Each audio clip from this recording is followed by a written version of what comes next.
त्यांना माझा नमस्कार. सेवक सेवकिनी बाळगोपाळ सर्वांना माझा नमस्कार.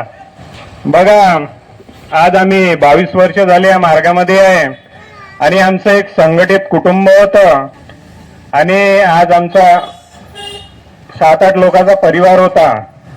माझी पत्नी, पहिले आम्ही मार्गात आल्यानंतर माझ्या भावाला ब्रेन ट्यूमर हा आजार सांगितला होता. त्यानंतर माझे आई वडील, वहिनी, भाऊ आणि त्यांचे 2 मुलं आणि मी आम्ही मार्गात आलो होतो 2004 ला. त्याच्यानंतर मग त्यांचे दुःख दूर झाले. डॉक्टर मेश्रामची वगैरे औषध वगैरे घेतली पण त्यांना कुठं थारा मिळाला नाही. शेवटी या मार्गामध्ये आले आणि या मार्गामध्ये भगवंताने त्यांना पदरी पकडलो आणि 3 वर्ष झाले. त्याच्यानंतर त्यांची बंद पडलेली ट्युशन परमेश्वरानं चालू केली आणि मार्गदर्शकाचे शब्द होते का बापू म्हणे 1 मुलं तयार होईल. 3 वर्ष बंद पडलेली ट्युशन सर्व व्यवस्थित चालू झालेलं होतं. परंतु परिवारामध्ये संघटित कुटुंब असलं तर माणसाचा स्वार्थी भाव पाहिजे नाही. कारण की स्वार्थी भाव असला तर बाबांनी सांगितले, बाबाच्या तत्वशब्द नियमाचं उल्लंघन झालं तर तो परिवार जीवनामध्ये कधी सुखी राहणार नाही. कारण की तुम्ही किती अगरबत्ती कापूर लावा पण तुमच्या ध्येयामधून अगर कर्माची ज्योत नाही लागली तर शेवटी भगवंत तुम्हाला काहीच भेटू शकत नाही. असंच माझ्या परिवारामध्ये झालं 2007 मध्ये. त्याच्यानंतर आमचा त्याग झाला. त्याग झाल्याच्या नंतर मला मुलगी झाली. मुलगी झाल्याच्या नंतर मला दोन मुली झाल्या. दुसऱ्या वर्षी दुसरी मुलगी झाली. 2 मुली झाल्या. आमचं एकत्र कुटुंब होतं. आनंदाने आम्ही सर्व एकत्र 12 वर्ष राहिलो, पूर्ण परिवार संघटित. त्याप्रमाणे आम्हाला पती पत्नीला आणि आई वडिलाला समजून सनेने त्यांनी जीवन जगलं आमच्या सोबत या मार्गामध्ये. परंतु परमेश्वर सत्य आहे. या मार्गामध्ये माईक हा सत्याचा आहे, खोट्याचा माईक नाही आहे. इथे सत्य सांगा लागते.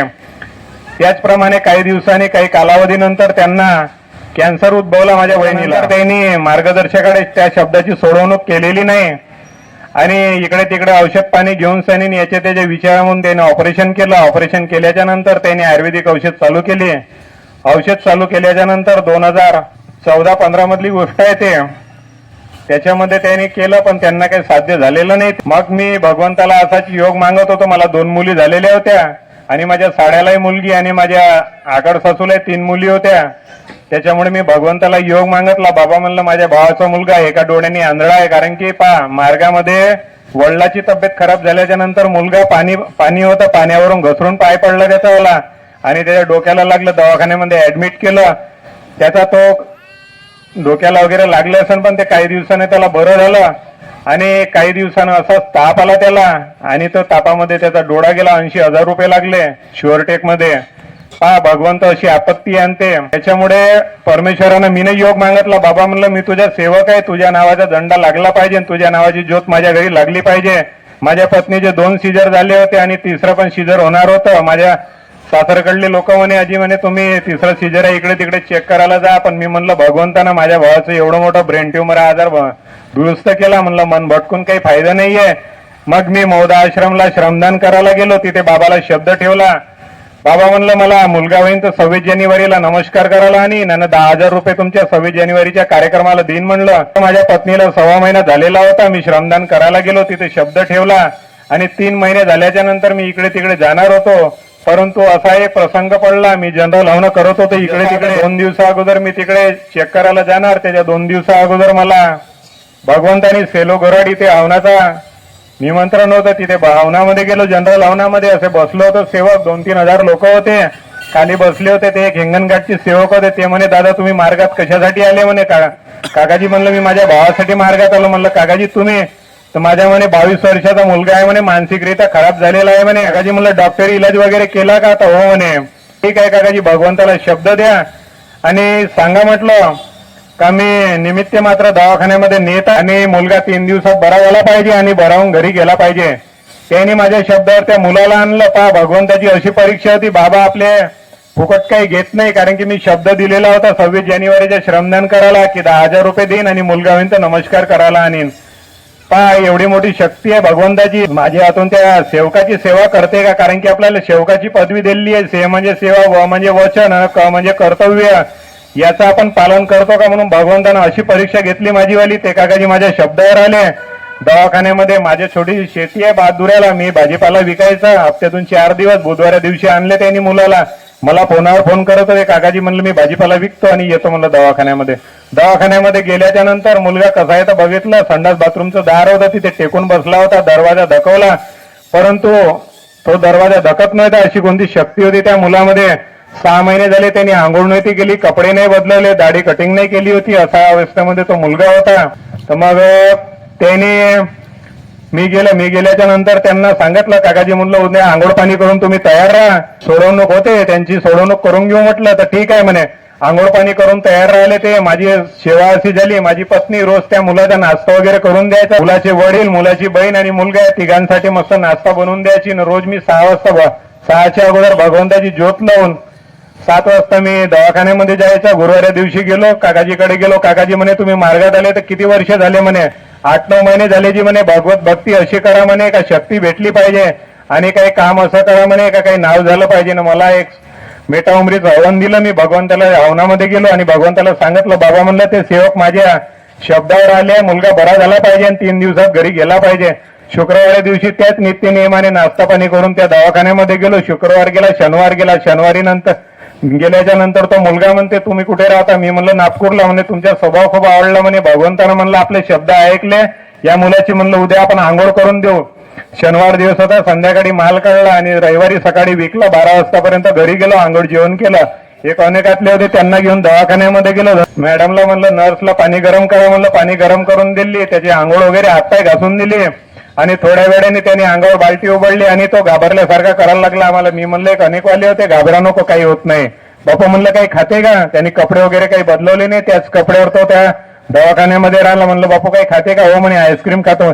आईस्क्रीम आणून दिली आणि मग मी आपल्या घरी आलो. त्या दिवशी माझा बाजार असते, बाजारात जायचं होतं, मला शेतातला माल काढायचा होता. मी त्या दिवशी माझ्या पत्नीने नाश्ता वगैरे सर्व करून दिला आणि दवाखान्यामध्ये गेलो. तर काकाजी म्हणे डॉक्टरचं म्हणणं असं पडलं म्हणे का तुमचा सेवक बरा झाला बा, तुम्ही गावाला घेऊन जा. म्हणलं पहा एक भगवंताची कृपा.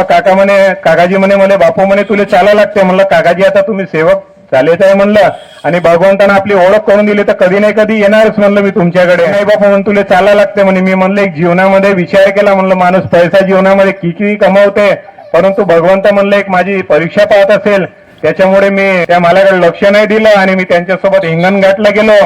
हिंगणघाटला गेल्याच्या नंतर स्वतःच्या तिकिटीने मला नेलं त्या काकाजीने आणि आपल्या बाबांनी सांगितले तुम्ही चर्चा बैठकीमध्ये गेले, का खाल्लं ते सांगा नको, पण तुम्हाला का अनुभव आले, कारण की एका एका शब्दामुळे माणसाचे जीवन बनते आणि एका एका शब्दामुळे माणसाचा नाश पण होते.